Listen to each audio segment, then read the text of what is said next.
Oh, hello, didn't see you there. Welcome. Come in. Willkommen, bienvenue. Welcome, dear friend, dear listener, dear fan of horror, the occult, and the paranormal. Sorry, I got something stuck in my throat. Welcome to Radio Rental, the world's finest video store, the Alcazar of VHS transactions. May I get you something to drink? Actually, I don't have anything to offer you to drink, but I can help you find whatever it is that you might be looking for. Perhaps the bathroom. Actually, that's for employees only. Trust me, you do not want to go in there. So, I'm Terry Carnation. I am the manager here. Yes, you may recognize me and this languid voice from my radio show, Dark Air. Hopefully, the show will be back on the AM radio waves very soon.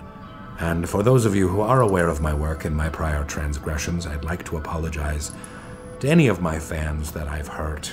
The police of Los Angeles, to the people of Hollywood, I'm much better now. Truly, I'm much better now. I feel great. Actually, I feel fantastic. I feel very solid. I've been in therapy. I have an excellent therapist. She's not a handholder. I'm so sorry for the hiatus. I'm much better. Clearly, I mean, here I am in this illustrious video rental store. So, this is my new life now. I've turned a new page, a new leaf, and I'm doing what I love most. Renting movies of the horror variety to my fans. Fans of the genre. Yes, I am the shopkeeper of Radio Rental. I guess I should explain our name a little bit more. Radio Rental is a British Cockney slang for going mad. If you'd lost your mind, they'd say, "You've gone Radio Rental with your craziness. Look at him down this street there getting in that lorry. He's gone Radio Rental. Positively loco en la cabeza." Well, listener, enough about me. This is your first time here, isn't it? I know it may not look like much, but we're widely acclaimed for our eclectic array of underground films. We have an amazing selection of horror, classics, sci-fi, B-movies, C-level slashers, etc., etc. But I see in your eyes that you're after what we're truly known for. My special collection of videotapes. I've got a whole box of stories right here. Extraordinary stories. And fasten your seatbelts. They're all true. That's right. Yes, dear patron. They are all true. These are true horror stories told by the individuals who lived them. Over the years, I've built up this collection of videotapes. I've had to go to the four corners of the world to assemble this collection. Oh yes, I've cheated death. I have braved the most treacherous areas imaginable, including Philadelphia. Oh, no. You can't leave with these. Put the box back. This is my personal collection. These are extremely rare. You can't find these anywhere else. All original copies. You can only watch them in the store. These tapes are a living, breathing case study on the dark side of humanity, the unexplained, the stuff we're too afraid to talk about. This, my friend, is Radio Rental. Now, let's see here. Tape number 1. Ooh, this one's good. It makes me particularly anxious. There's a reason I prefer to travel by train, or horse and buggy, or electric scooter.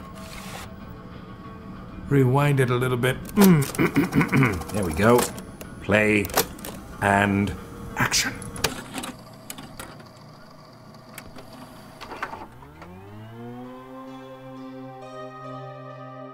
Fight or flight. The physiological reaction to a perceived threat. Your heart's pumping, you're breathing rapidly, adrenaline's flowing. This instinctual response is ingrained in us. If you're in danger and you're pushed into the corner, in an instant you have to choose from these two options: fight or flee. That is, unless you're 10,000 feet in the sky on an airplane? I moved a lot growing up. My family's from Central America, from Nicaragua.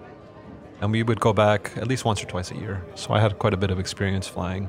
And we were flying back home to Nicaragua, flying through Paris. I was traveling with my brother, who's a year older than me, and with my dad. My brother and I were pretty comfortable flying. We had actually flown alone a lot. Eventually we start boarding. My dad was in business class, so he got off at the front of the plane. My brother and I went to the back, and we were in the middle 2 rows of the middle aisle.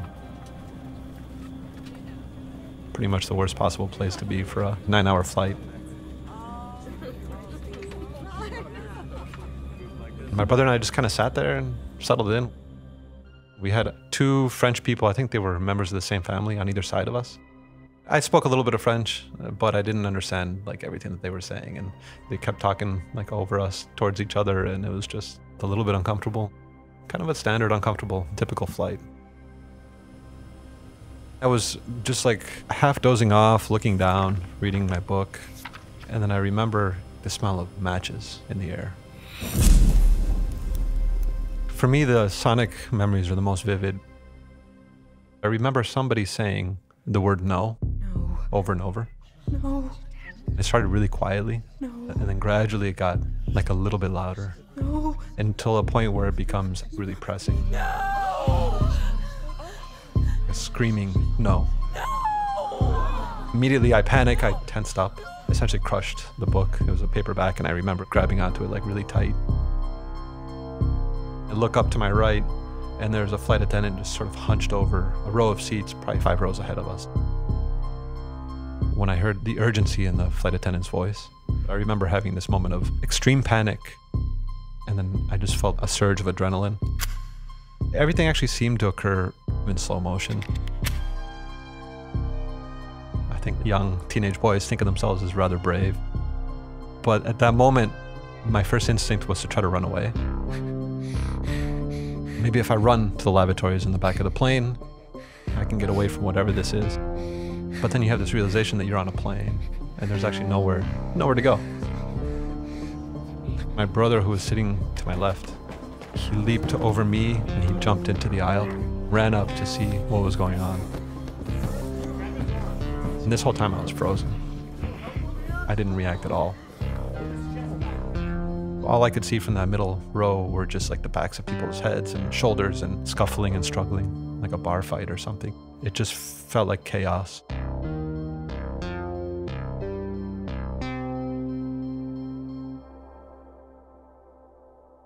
I heard the no. That crescendo would just get louder and louder. And I remember seeing just a really tall person sitting on the window seat, about 6 rows in front of me. I could almost see his shoulders sticking up above the back of the seat on the plane. He was very tall. All I saw was the back of his head. Long hair, long curly black hair. And he's struggling with this flight attendant who's kind of hunched over the seat. They were struggling. There was some kind of struggle. What struck me as really unusual was that it almost seemed like he wasn't reacting to what the flight attendant was doing. In any normal circumstance, if somebody yells at you on a flight, you would obviously react and you would respond. There seemed to be a strange passiveness. He was way too calm. Way too calm for comfort, really. The flight attendant's screams got more urgent. People started screaming along with her. People were speaking very urgently in multiple different languages, and it just became absolute chaos. In the tiny claustrophobic cabin on an airplane, it's not the kind of place that you want to hear that kind of screaming. Many things passed through my head. I thought it could be like a cardiac arrest, someone having a health issue. And then eventually we began to realize that this was more likely than not some kind of violent situation or a security breach of some sort. And I remember somebody grabbing like a handful of his hair and just jerked his head back. His neck just snapped backward. And then he let out this really powerful scream. One of the passengers began to ask around for things that they could use to tie him up. They wrapped headphones around him. And my brother took off his belt and he gave it to one of the passengers, and they used it to help restrain this person. Nobody was really listening to any of the flight attendants. The aisles were completely overcrowded. One of the male flight attendants is standing next to him. He's still struggling. And then I see from behind the back of the plane, they start to pass a fire extinguisher up, hand by hand. At that point, I didn't know if there was a fire. I didn't know what was going on. They pass us up, they pass it forward to the flight attendant, and then he just takes a fire extinguisher and hits the person basically on the nose. The visual of seeing somebody swing a butt of a fire extinguisher onto someone's face was just shocking. At one point, I remember seeing a pair of shoes, big tennis shoes. The flight attendant was holding them, and he was running to the back of the plane with this pair of shoes. The pilot announced that there had been a security breach on the flight, and that the flight was being diverted from Miami to Boston. The pilot also said that they don't know if the person was working alone, so he suggested that everyone get to know their neighbors, which was really chilling, really terrifying. We were right in the middle of the Atlantic Ocean.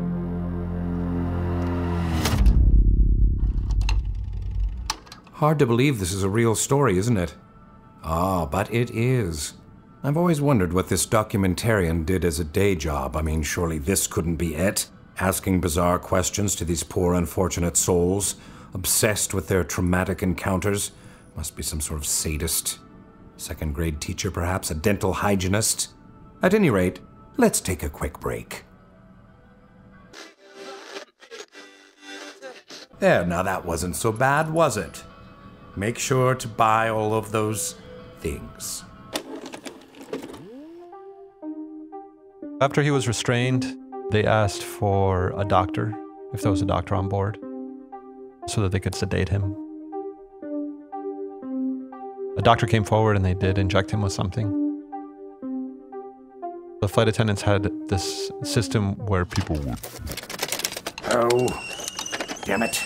Damn VCR always jamming. Ugh, get this out of here. Ugh. There we go.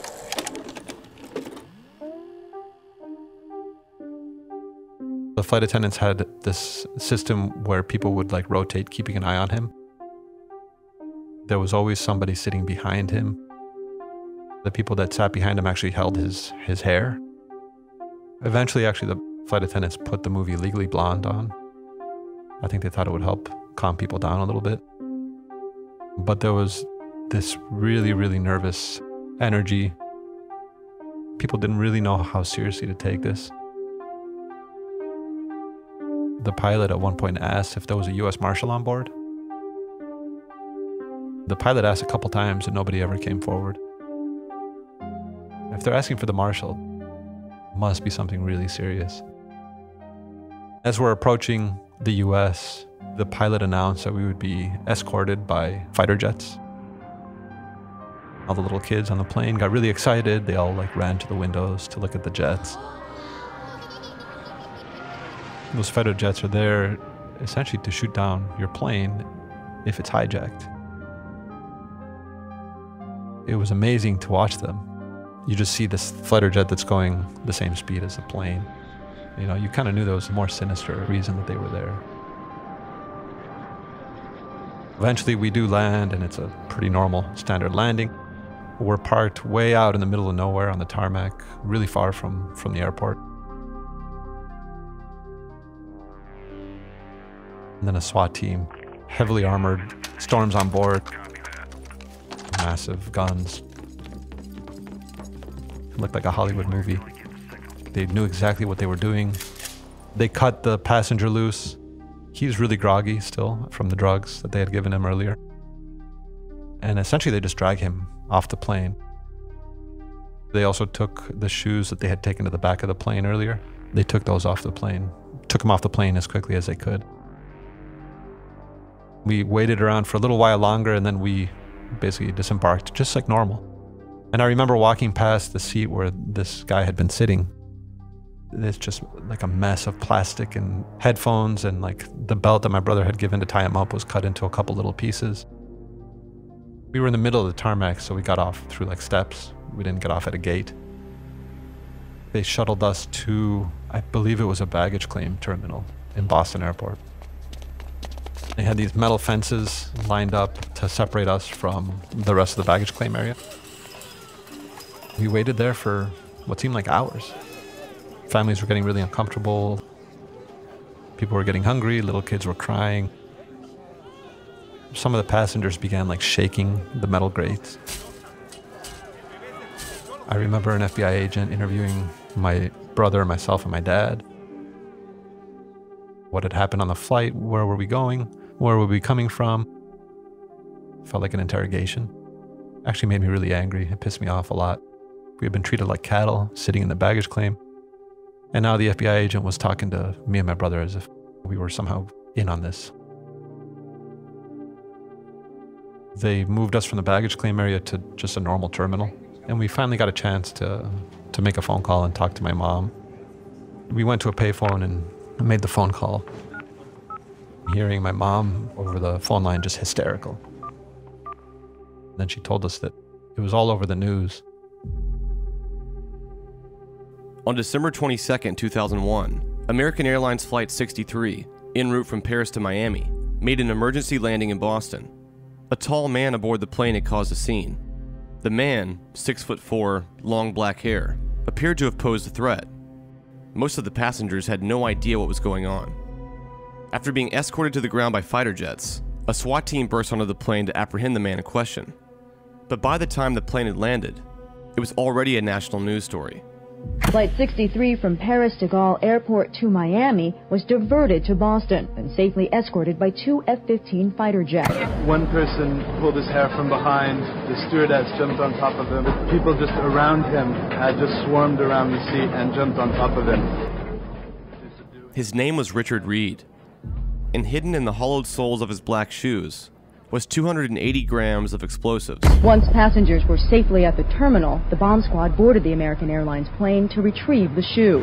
In Boston, heightened security now includes asking about matches and inspecting shoes. The person who they took off the plane had tried to smuggle a bomb on the plane. And we had been completely oblivious. He had been attempting to light a bomb that he had smuggled in his shoe with a book of matches that that was the smell of matches that my brother and I had smelled. He had been repeatedly trying to light this wick in his shoe. The flight attendant actually passed by once, noticed that he was trying to light a match, and told him to stop. She assumed he was trying to light a cigarette or something. And then when she came back and saw he was trying to light the match again, she tried to stop him.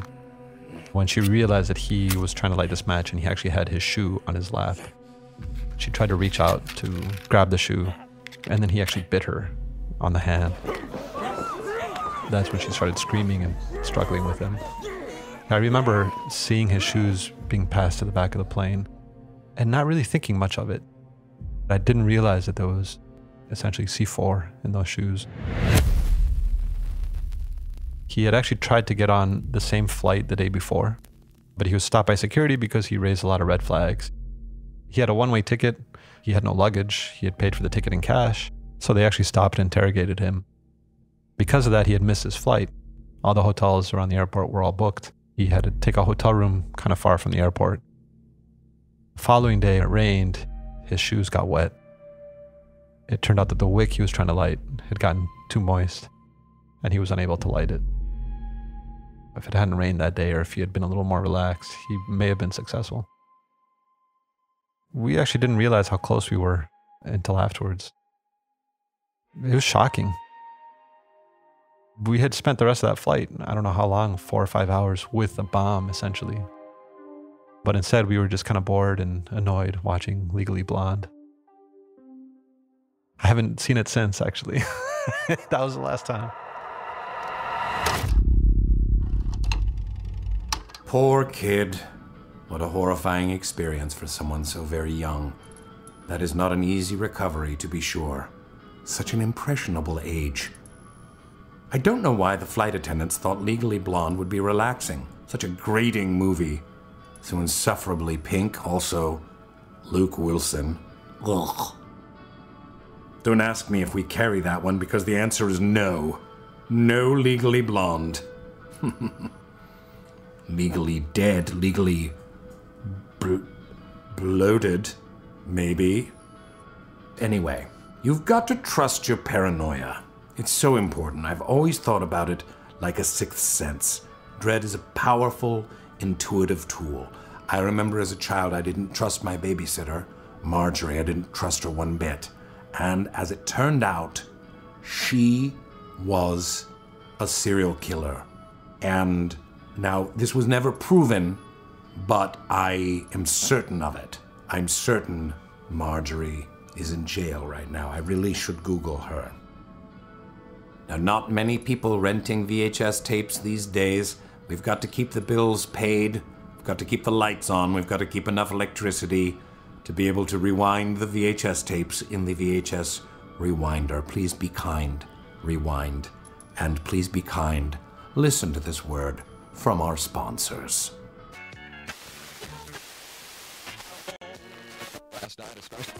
All right, here we go. Are you in need of emotional reinforcement? Are you desperate for loving support? Well, I can't provide those, but Foot Maestro insoles are your one-stop shop for relief for your tootsies. Oh my God, who wrote this? They offer firm yet pliable support for your arches. I, for one, love my Foot Maestro insoles.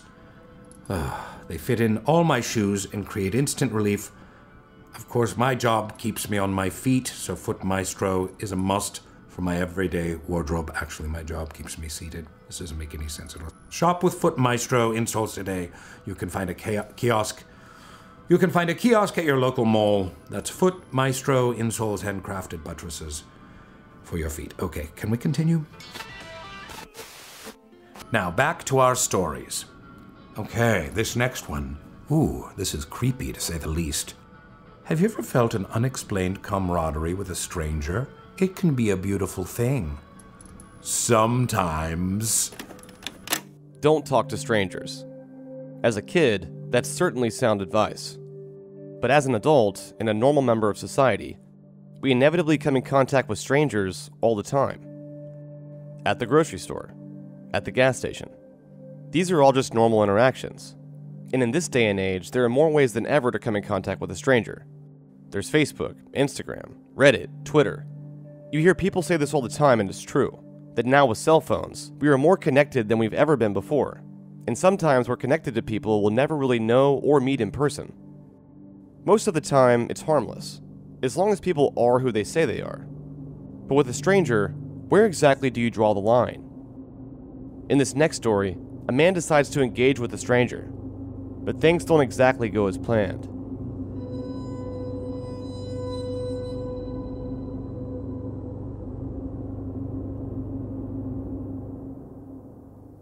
I lived out in Goodyear, still live out in Goodyear, but I traveled a lot through the Phoenix area. Goodyear is on the west side of Phoenix. There's a small airport out there and a number of businesses. In fact, it's grown up a lot in the last few years. I'll be honest and say that I'm not a great fan of living in Arizona. It's sometimes blistering, but it's home. I was, at the time, an itinerant IT guy, so I was servicing a lot of small businesses and municipalities. They like to have me go all over the place. So it was kind of a fun job. I get to know a lot about Phoenix that way. It was a strange situation. I was actually between jobs, between clients, and I had parked myself at the Phoenix Public Library. While I was there, I had this odd thing happen, which I got a text randomly. It was from the 404 area code. I happen to know that that's the symbol for not found on the internet, but it's also Atlanta, Georgia, I believe. I don't know how they got my number. I don't know what was going on, but I got a photo of all things, it was a rabbit with a flapjack on its head, which was just random enough that it completely appealed to me. If you look up flapjack bunny, there are dozens of examples on the internet.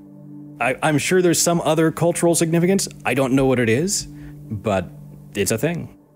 A lop-eared rabbit with a pancake balanced on its head. Immediately I was hooked. I was on board. So I texted something back.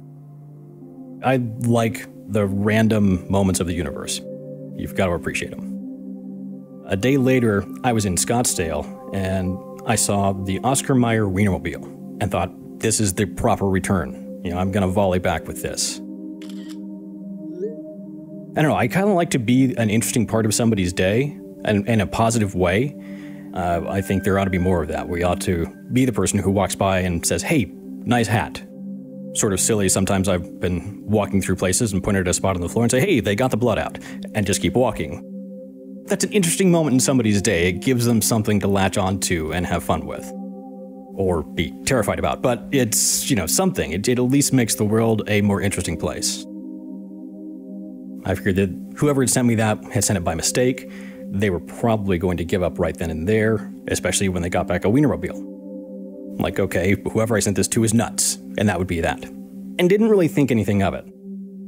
I genuinely expected to never get a reply back or something like, who the heck is this? Did not expect a reply. I was very surprised when I got another photo back.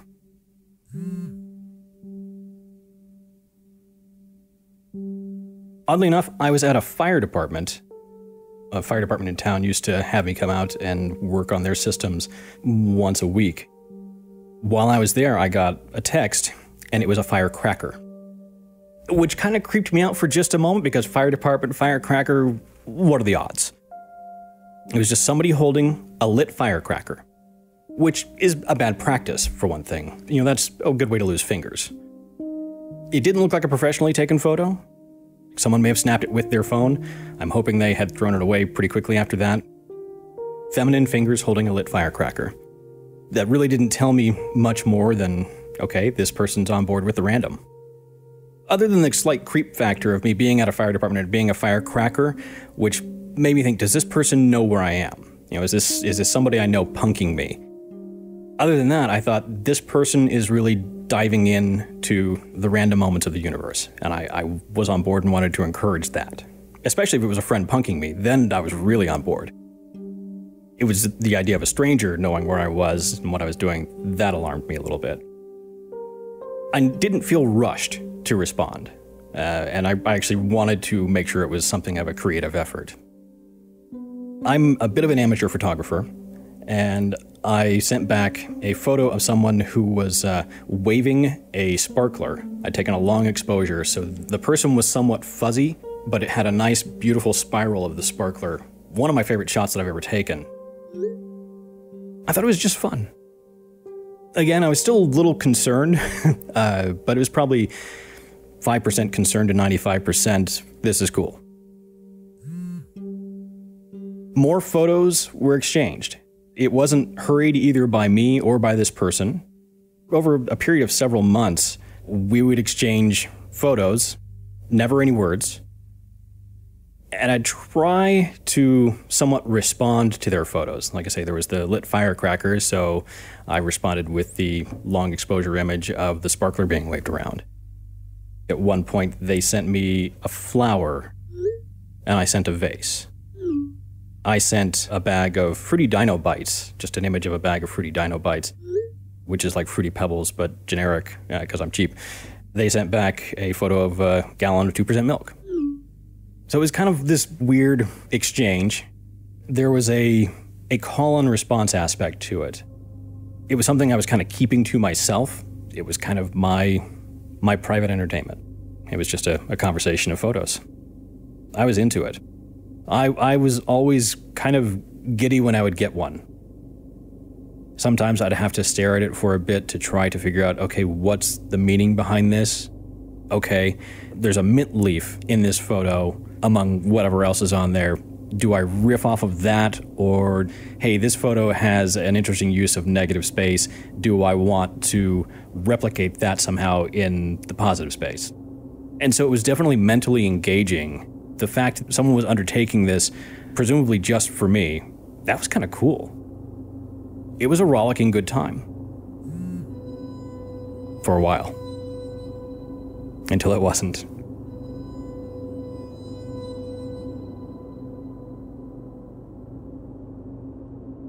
A harmless back and forth with a stranger. It was lighthearted, funny, and sometimes borderline flirtatious. But who exactly was he talking to? Up until that point, he hadn't really cared. He assumed they were both in the same boat, just two anonymous strangers texting who both didn't know a thing about each other. Or at least, that's what he thought. One day, their friendly conversation of pictures would take a jarring turn, and from that moment forward, their communication would never be the same.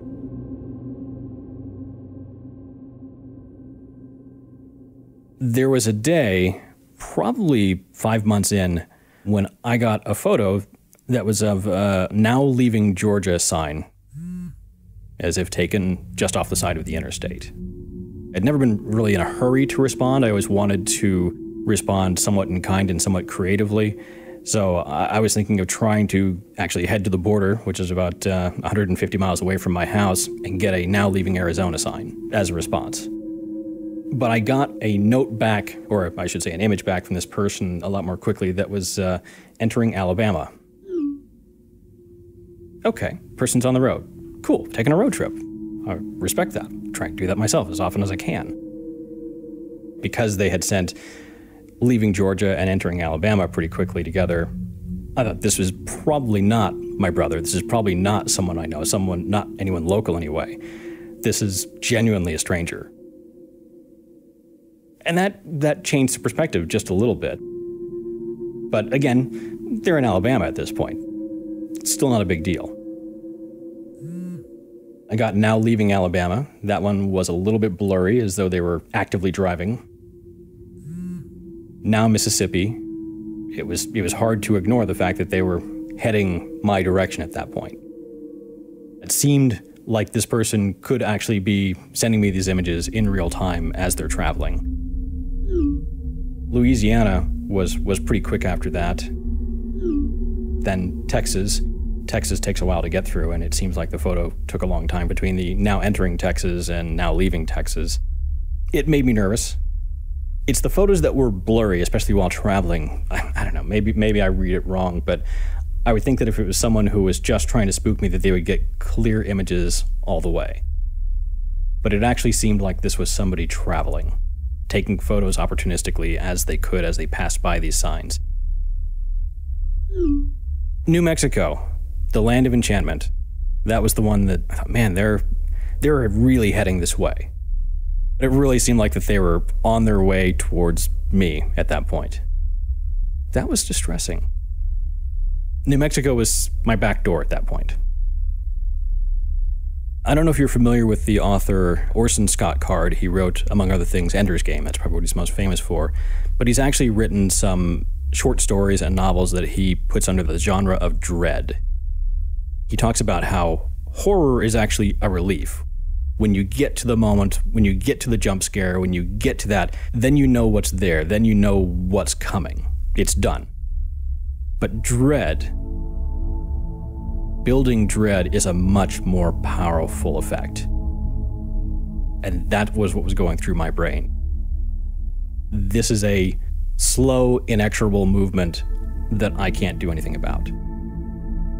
Something is coming and I can't do anything about it. I just have no idea how to respond, what to do. It was so foreign that it was a profoundly distressing moment. It was that shift from sending photos back and forth once a week, once every few weeks. There was never any urgency to it, and then it shifted to this person's actively traveling, they're actively heading my way. New Mexico, then Arizona, my home state. And then I was really curious what was going to happen next. About 7-8 hours later, there was my city limit sign. They were there, presumably in my neighborhood. It was the same sign. I didn't reply anymore. I was done, I was out. That journey across the states and then into my hometown with no words at all, that finally got me. I was cooked, I was done. Stick a fork in me.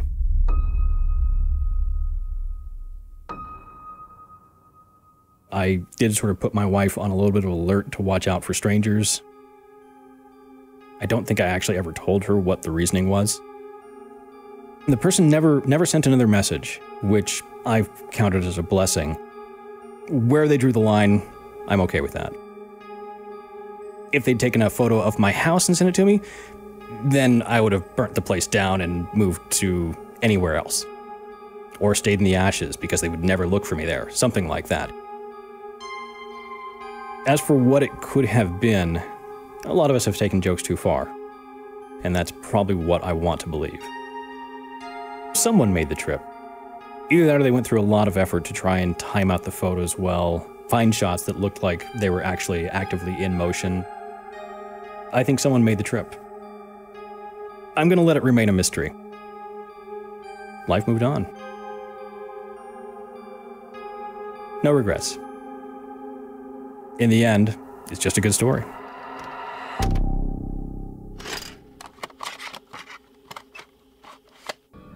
Ooh, such an unsavory experience. Dear patron, have you ever had the feeling that someone was watching you? No? Huh, well, you're lucky.